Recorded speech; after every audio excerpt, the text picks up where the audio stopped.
नमस्कार, कार्यक्रम खबर दुनिया की में आप सभी का स्वागत है। मैं हूं नीलम शर्मा।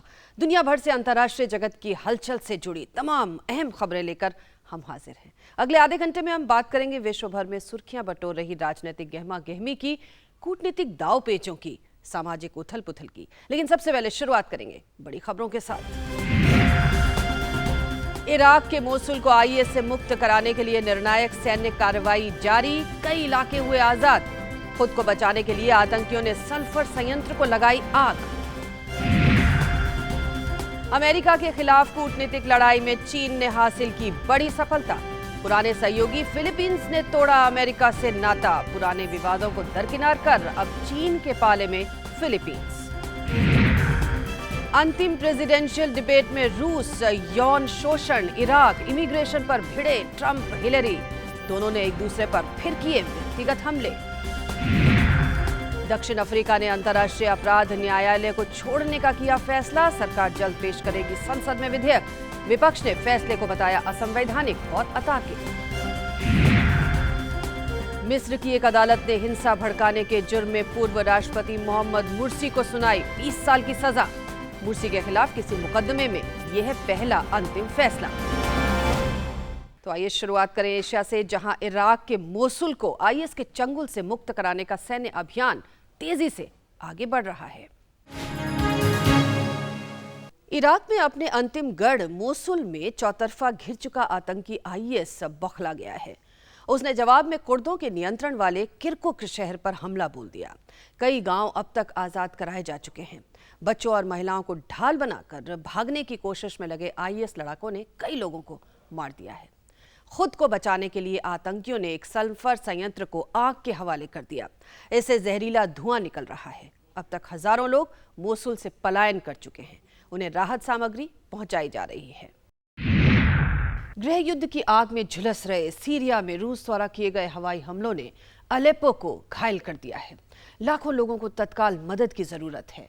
अल्पकालिक संघर्ष विराम की घोषणा के बावजूद हिंसा का दौर थमा नहीं है।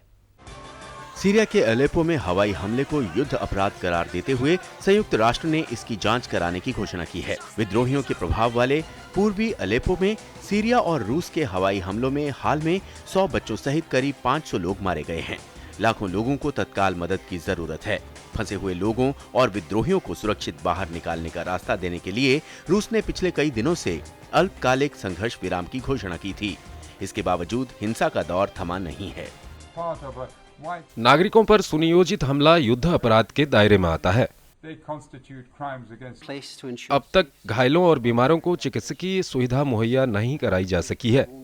सीरिया बार बार विद्रोहियों से अलेप्पो छोड़ने को कह रहा है, लेकिन अल कायदा से जुड़े अल नुसरा ने अपने प्रभाव वाला इलाका छोड़ने से इनकार कर दिया है। रूस ने पश्चिमी देशों पर इस आतंकी संगठन को बचाने का आरोप लगाया है। पश्चिम अल नुसरा की मदद से बशर अल असद को सत्ता से बेदखल करने की कोशिश कर सकता है।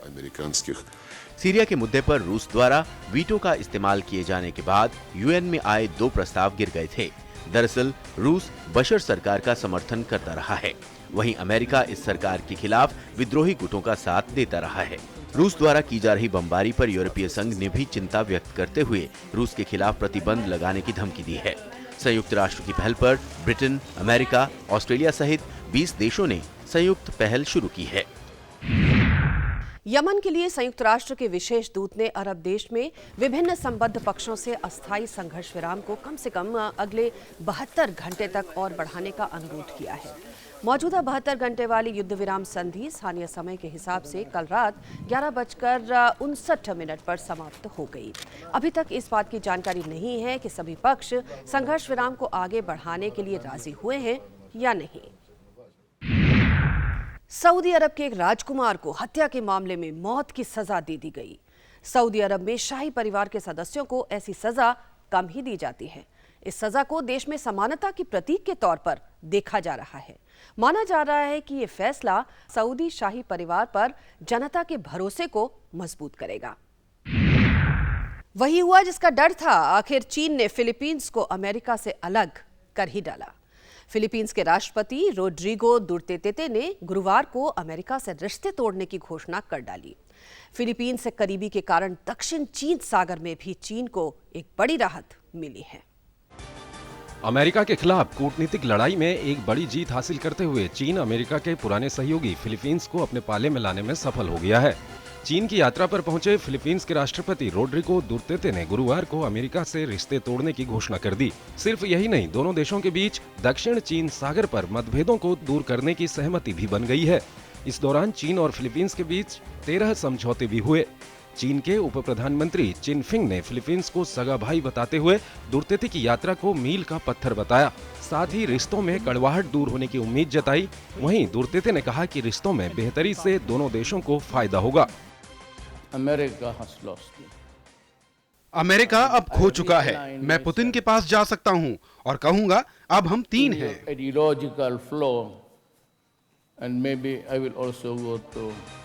फिलीपींस से करीबी के कारण दक्षिण चीन सागर में चीन को बड़ी राहत मिली है। जुलाई में फिलीपींस की याचिका पर ही अंतर्राष्ट्रीय न्यायाधिकरण ने दक्षिण चीन सागर पर चीन का एकाधिकार खारिज कर दिया था। इसके बाद से चीन भारी अंतर्राष्ट्रीय दबाव में था। दक्षिण चीन सागर के अलग अलग हिस्सों पर फिलीपींस, वियतनाम, मलेशिया, ताइवान और ब्रुनेई भी दावा करते हैं। अब तक अमेरिका इनके समर्थन के नाम पर ही इस इलाके में गतिविधि करता रहा है। ऐसे में फिलीपींस के नए कदम से उसकी चुनौतियां बढ़ गई हैं। हम राष्ट्रपति से जानना चाहेंगे कि इसका मतलब क्या है। क्या कोई बात अब तक स्पष्ट नहीं हो पाई है? चीन ने 2012 में फिलीपींस के 2 द्वीपों पर कब्जा कर लिया था। फिलीपींस के मछुआरों के मछली पकड़ने पर भी रोक लगा दी थी। दुर्तेते ने जून में सत्ता संभालने के बाद ड्रग्स तस्करों के खिलाफ अभियान छेड़ दिया, जिसमें अब तक करीब 3000 लोग मारे जा चुके हैं। अमेरिका सहित अन्य पश्चिमी देश इससे काफी नाराज हैं। दुर्तेते ने तो बराक ओबामा को अपशब्द कह डाले थे। फिलीपींस में अमेरिका के खिलाफ प्रदर्शन भी शुरू हो गया है। मिंडानो में मौजूद अमेरिकी सैनिकों की वापसी की मांग की जा रही है। ऑस्ट्रेलिया में प्रधानमंत्री मैल्कम टर्नबुल की सरकार ने लीवर युक्त बंदूक एडलर A110 पर लगे प्रतिबंध को वापस लेने से मना कर दिया है। टर्नबुल के इस बयान से उनकी पार्टी के ही कई सांसद नाराज हो गए। ऑस्ट्रेलिया में बंदूकों पर नियंत्रण को लेकर एक बार फिर बहस तेज हो गई है। राजनीतिक दलों के बीच शब्दों की तीर चलाए जा रहे हैं। प्रधानमंत्री मैल्कम टर्नबुल की सरकार ने लीवर युक्त बंदूक एडलर A110 पर लगे प्रतिबंध को वापस लेने से मना कर दिया है। टर्नबुल के इस बयान से उनकी पार्टी के ही कई सांसद नाराज हो गए हैं। उनका दावा है कि पिछले प्रधानमंत्री टोनी अबॉट के साथ बंदूक पर लगे प्रतिबंधों में नरमी लाने पर पहले ही समझौता हो चुका है। हालांकि अबॉट ऐसे किसी भी समझौते से इनकार कर रहे हैं। वहीं टर्नबुल का दावा है कि जांच में समझौते की बातें सामने आई हैं। acted in the full knowledge of the Prime Minister's office at that time. This is absolutely and utterly false. 2014 में सिडनी घेराबंदी के बाद अबॉट ने एडलर A110 बंदूक पर 2015 में प्रतिबंध लगा दिया था। एडलर A110 स्वचालित गन की तरह है, जिससे एक साथ कई फायर किए जा सकते हैं। ऑस्ट्रेलिया में लीवर युक्त बंदूक करीब 1 सदी से चलन में है, लेकिन पंप युक्त बंदूक के आने के बाद लीवर लगे बंदूक की लोकप्रियता में कमी आ गई। हार्वर्ड बंदूक कानून के तहत लीवर के मुकाबले पंप युक्त बंदूक हासिल करना कठिन है। ऑस्ट्रेलिया में 5 राउंड वाली बंदूक की इजाजत है, लेकिन एडलर A110 से एक साथ 7 गोलियां दागी जा सकती हैं। लिहाजा इसकी वैधानिकता को लेकर सवाल खड़े किए जा रहे हैं। किसान भी एडलर A110 के पक्ष में हैं। दरअसल ऑस्ट्रेलिया में सुअर और दूसरे जानवर बड़ी संख्या में फसलों को नुकसान पहुंचाते हैं, जिसे भगाने के लिए एडलर का इस्तेमाल थोड़ा आसान है। अभी 5 राउंड वाली एडलर मान्य है, जबकि 7 राउंड एडलर प्रतिबंधित है। ऐसे में लिबरल पार्टी के सांसद डेविड लियोन झेलम ने साफ कर दिया है कि वो बिल के पक्ष में वोट करने नहीं जा रहे हैं। इस बीच टर्नबुल द्वारा डेविड की बात का समर्थन करने का मतलब साफ है कि वो डेविड के कंधे पर रख अबॉट के खिलाफ राजनीतिक निशाना लगाना चाहते हैं। ऑस्ट्रेलिया में बंदूक के कानून पर राजनीतिक गतिरोध है, तो अमेरिका भी इस मुद्दे पर अलग नहीं। अमेरिका में डेमोक्रेटिक पार्टी के राष्ट्रपति पद की उम्मीदवार हिलेरी क्लिंटन और रिपब्लिकन पार्टी के राष्ट्रपति पद के उम्मीदवार डोनाल्ड ट्रंप के बीच तीसरी प्रेसिडेंशियल डिबेट में पुतिन, कर, महिलाओं का सम्मान, प्रवासी समस्याओं जैसे कई मुद्दों पर तीखी बहस हुई। 90 मिनट तक चली इस बहस में नीतियों पर कम, व्यक्तिगत हमले ज्यादा होते रहे। अमेरिकी राष्ट्रपति चुनाव अंतिम दौर में पहुंच चुका है। 8 नवंबर को होने वाले चुनाव के लिए तीसरी प्रेसिडेंशियल डिबेट भी खत्म हो गई। इस बहस में ट्रंप और हिलरी के बीच जमकर तीर चले। हिलरी एक बार फिर रूस के मुद्दे पर ट्रंप को घेरती दिखी। ट्रंप को पुतिन का कठपुतली बताया तो तिलमिलाए ट्रंप ने कहा कि पुतिन से चिढ़ती है हिलरी, क्योंकि पुतिन उनसे हर मामले में आगे हैं। हिलरी ने महिलाओं के सम्मान को लेकर ट्रंप के दावे को झूठा बताया तो ट्रंप ने कहा कि मुझसे ज्यादा कोई महिलाओं का सम्मान कर ही नहीं सकता। तो वहीं गर्भपात के मसले पर हिलरी ने महिलाओं के अधिकारों की रक्षा करने का भरोसा जताया ताकि वो अपने स्वास्थ्य से जुड़े फैसले ले सकें, जबकि ट्रंप बोले वो जीवन के पक्षधर हैं। हिलरी ने टैक्स दरों में बढ़ोतरी नहीं करने का वादा किया तो ट्रंप ने शिक्षा के लिए बड़े काम करने पर जोर दिया। ट्रंप ने नागरिकों को हथियार रखने के अधिकार देने वाले द्वितीय संशोधन को बरकरार रखने के पक्ष में तर्क दिया, तो वहीं हिलरी ने हथियार रखने वालों के हाथों होने वाली हत्याओं को रोकने के लिए कदम उठाने की अपील की। डिबेट में मध्यस्थ क्रिस वालेस ने ट्रंप से पूछा कि यदि वो चुनाव में हिलरी से हार जाते हैं तो क्या वे नतीजों को मानेंगे। इस पर ट्रंप ने कहा कि वे वक्त आने पर ही बताएंगे। इससे पहले उन्होंने एक रैली में कहा था कि वो जीतते हैं तो वे उन्हें स्वीकार करेंगे, लेकिन यदि उन्हें लगा कि नतीजों पर सवाल उठ सकते हैं तो उन्हें चुनाव परिणामों को कानूनी तौर पर चुनौती देने का अधिकार है। एक ताजा सर्वेक्षण में बहस में हिलरी ने ट्रंप को 13 अंकों से मात देते हुए बताया गया है। वेनेजुएला में राष्ट्रपति निकोलस मादुरो के खिलाफ जनमत संग्रह कराए जाने की मांग पर रोक लगा दी है। संघीय अदालत ने जनमत संग्रह की मांग को लेकर पहले दौर में चलाए गए हस्ताक्षर अभियान में भारी फर्जीवाड़ा पाया है, जिसे देखते हुए 26 से 28 अक्टूबर के बीच होने वाले दूसरे दौर के हस्ताक्षर अभियान पर रोक लगा दी गई है। अगर इस दौरान 20% वोटर हस्ताक्षर कर देते तो जनमत संग्रह कराया जाता। महिलाओं के प्रति अपराधों की घटनाएं अर्जेंटीना में आम हैं। सरकारी आंकड़ों के मुताबिक घरेलू हिंसा की वारदात में अर्जेंटीना में हर 30 घंटे में एक महिला की मौत हो जाती है। लेकिन एक ताज़ा घटना ने लोगों को इस कदर उद्वेलित कर दिया कि वो सड़कों पर उतर आए। इस बार सब्र का बांध टूट गया। महिलाओं के साथ होने वाले अत्याचार, उत्पीड़न, बलात्कार के खिलाफ पूरा अर्जेंटीना उबाल खा गया। हजारों महिलाएं एक 16 वर्षीय लड़की की बलात्कार के बाद नृशंस हत्या के विरोध में सड़कों पर उतर आईं। काले कपड़े पहने प्रदर्शनकारियों में पुरुषों की तुलना में महिलाओं की तादाद काफी ज्यादा रही है। अगर तुमने हम में से किसी एक को भी छुआ तो हम सब मिलकर जवाब देंगे कि तख्ती उठाए। प्रदर्शनकारी देश के अलग अलग शहरों में इंसाफ की गुहार लगा रहे थे। दरअसल 8 अक्टूबर को लूसिया पेरेज नामक हाई स्कूल छात्रा के साथ कथित रूप से ड्रग डीलरों ने बलात्कार किया था और फिर उसे भालों से गोद दिया गया था। महिलाओं के प्रति अपराधों की घटनाएं अर्जेंटीना में आम हैं और इस ताजा तरीन घटना से देश भर में जनता के मन में काफी गुस्सा भर गया था। लूसिया पेरेज की वारदात ने यौन संबंधी हिंसा झेलने वाली सभी महिलाओं को न्याय की मांग उठाने के लिए ट्रिगर का काम किया है। पिछले 1 साल में देश में महिलाओं के प्रति अपराधों के विरुद्ध इस तरह के मार्च कई बार निकाले गए हैं। सरकारी आंकड़ों के मुताबिक घरेलू हिंसा की वारदात में अर्जेंटीना में हर 30 घंटे में एक महिला की मौत हो जाती है। इस मार्च का उद्देश्य सिर्फ लूसिया पेरेज के मामले की भर्त्सना करना नहीं है, बल्कि उस संस्कृति की आलोचना करना भी है जिसमें महिलाओं को पुरुषों से कमतर समझा जाता है। मैं सड़क पर चलते वक्त मर्दों की तरह सुरक्षित महसूस करना चाहती हूँ। स्कूल के बाहर ड्रग्स बेचने के जुर्म में पुलिस ने 2 लोगों को गिरफ्तार किया है। राष्ट्रपति मॉरिसियो माक्री ने ड्रग्स तस्करों के खिलाफ जंग छेड़ने का ऐलान करते हुए केंद्रीय सुरक्षा बलों को उनके इलाकों में रवाना कर दिया है, जहां तस्कर जिंदगियों को निकल जाने वाले इस गोरख धंधे को पाल पोस रहे हैं। मिस्र की एक आपराधिक अदालत ने 2012 में प्रदर्शनों के दौरान हिंसा भड़काने के जुर्म में पूर्व राष्ट्रपति मोहम्मद मुर्सी को 20 साल जेल की सजा की शनिवार को पुष्टि कर दी। मुर्सी के खिलाफ किसी मुकदमे में ये पहला अंतिम फैसला है। इस मामले में 8 अन्य आरोपियों की अपीलें खारिज करते हुए अदालत ने उन्हें भी 20 साल तक की सजा सुनाई है। दक्षिण अफ्रीका ने आईसीसी यानी अंतर्राष्ट्रीय अपराध न्यायालय की सदस्यता छोड़ने का फैसला किया है। विपक्षी डेमोक्रेटिक अलायंस ने सरकार के इस कदम को असंवैधानिक और अतार्किक करार दिया है। गौरतलब है कि इसका गठन 2002 में हुआ था। इसके कुल 124 देश सदस्य हैं। अफ्रीकी महाद्वीप के सबसे ताकतवर देशों में एक दक्षिण अफ्रीका ने आईसीसी की सदस्यता छोड़ने का फैसला किया है। सरकार इसके लिए संसद में विधेयक पेश करने की तैयारी में है। दरअसल आईसीसी यानी अंतर्राष्ट्रीय अपराध न्यायालय ने सूडान के राष्ट्रपति उमर हसन अल बशीर के खिलाफ वारंट जारी किया था। उमर जून 2015 में अफ्रीकी संघ की बैठक में शामिल होने जोहानिसबर्ग पहुंचे थे, लेकिन दक्षिण अफ्रीका ने उन्हें गिरफ्तार नहीं किया।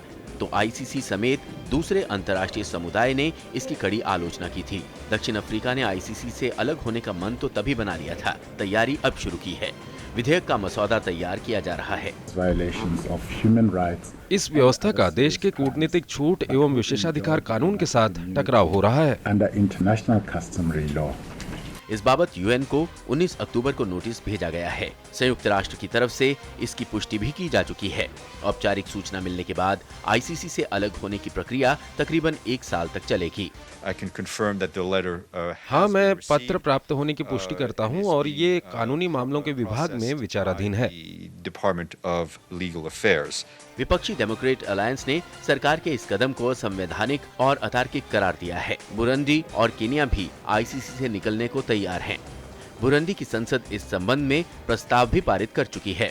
यूएन को इसकी औपचारिक सूचना नहीं दी गई है। केन्या के राष्ट्रपति उहुरु केन्याता और उपराष्ट्रपति विलियम रूटो के खिलाफ भी आईसीसी में केस चलाने की कोशिश की गई थी। इसके बाद केन्या भी इससे निकलने का मन बना चुका है। आईसीसी का गठन 2002 में हुआ था। इसके कुल 124 देश सदस्य हैं। लीबिया के हालात सुधरते हुए नजर नहीं आते। गृह युद्ध और आतंक से जख्मी लीबिया में नकदी का जबरदस्त संकट है। वहां इस आर्थिक तंगी का स्वास्थ्य सेवाओं पर भी खासा असर पड़ा है। राजनीतिक अस्थिरता के चलते लीबिया के लोगों के पुराने दिन जल्दी वापस लौटते नजर नहीं आते। गृहयुद्ध और आतंकी हमलों से कराहते लीबिया में हर गुजरते दिन के साथ जिंदगी और दुश्वार होती जा रही है। संयुक्त राष्ट्र में मध्यस्थता में फायज अल सिराज ने एकता सरकार का गठन किया तो लीबिया के पुराने दिन जल्द ही लौट आएंगे, लेकिन मौजूदा हालात में उम्मीदें फीकी पड़ती जा रही हैं। अब लीबिया के सामने नकदी का गंभीर संकट खड़ा हो गया है, जिसके चलते लोगों के लिए आवश्यक वस्तुएं भी जुटा पाना मुश्किल हो गया है। लीबिया के केंद्रीय बैंक एक दिन में सिर्फ 200 लीबियाई दिनार निकालने का फरमान जारी कर चुके हैं, लेकिन नकदी का अभाव इस कदर है कि दिन भर लाइन में लगने के बावजूद कुछ खुशकिस्मतों को ही 100 से 150 दिनार मिल पाते हैं, जबकि अधिकतर को खाली हाथ ही वापस लौटना पड़ता है। वेतन हाथ में नहीं सीधे बैंक खातों में पहुंचते हैं। दुकानदार बैंक कार्ड को मानने को तैयार नहीं है।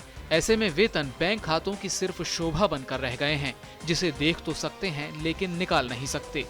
बैंक में पैसा है लेकिन मैं निकाल नहीं सकता। बैंक वाले नकदी देने में आनाकानी करते हैं। दरअसल लीबिया में अरब क्रांति के बाद हालात लगातार खराब होते गए और लोगों का बैंकों से विश्वास उठने लगा। इसके बाद उन्होंने अपनी जमा राशि निकाल ली। इसके चलते बैंक में नकदी का भारी अकाल पड़ गया। माना जा रहा है कि राजनीतिक गतिरोध बने रहने तक लोगों को ऐसी स्थिति का सामना करते रहना होगा।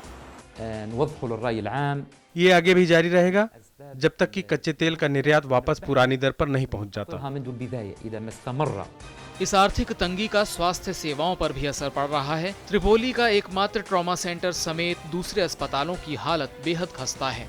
इलाज के लिए अस्पतालों के पास जरूरी सामान नहीं है। 2014 में बढ़ते तनाव के बीच विदेशी कंपनियां देश छोड़कर भाग गईं। साथ ही सरकार ने स्वास्थ्य बजट में भारी कटौती कर दी। जंग जैसे हालात होने के कारण अस्पताल में घायल मरीजों की तादाद बढ़ गई है।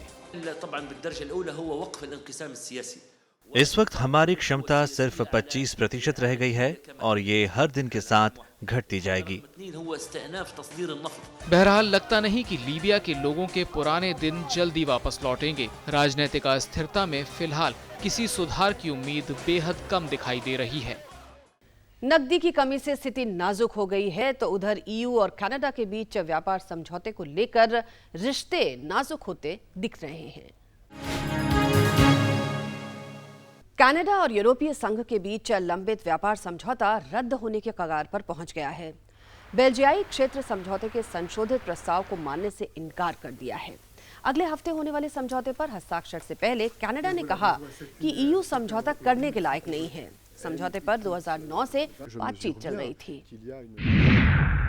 उत्तरी अटलांटिक संधि संगठन यानी नेटो ने पहली बार खुफिया प्रमुख नियुक्त किया है। इस पद के बनाने का मकसद आतंकवाद से लड़ने में खुफिया जानकारियों के आदान प्रदान में समन्वय स्थापित करना है। जर्मनी के आंट फ्राइटाग लोवरिंग को खुफिया और सुरक्षा का सहायक महासचिव चुना गया है।